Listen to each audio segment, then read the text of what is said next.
Arestado sa Pasay City ang isang 29 anyos na lalaki na iniinalang miyembro ng New People's Army at sangkot umano sa serye ng pag-atake laban sa tropa ng pamahalaan sa Northern Samar. Sa ulat, nadakip ng mga tauhan ng Southern Police District Special Operations Unit ang sospek na kinilalang si alias Bello sa isang bus terminal pasado alas 7 ng gabi.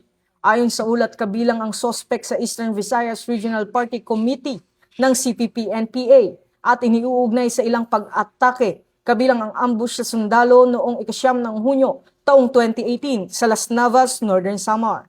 Sinabi rin ng SPD na top 8 most wanted ang suspect sa nasabing probinsya at nahaharap sa kasong attempted murder mula pa noong 2021.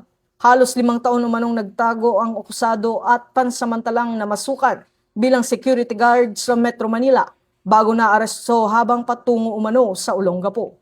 Sa kasalukuyan nasa kustudiya ng SPD ang suspect habang hinihintay ang commitment order mula sa korte.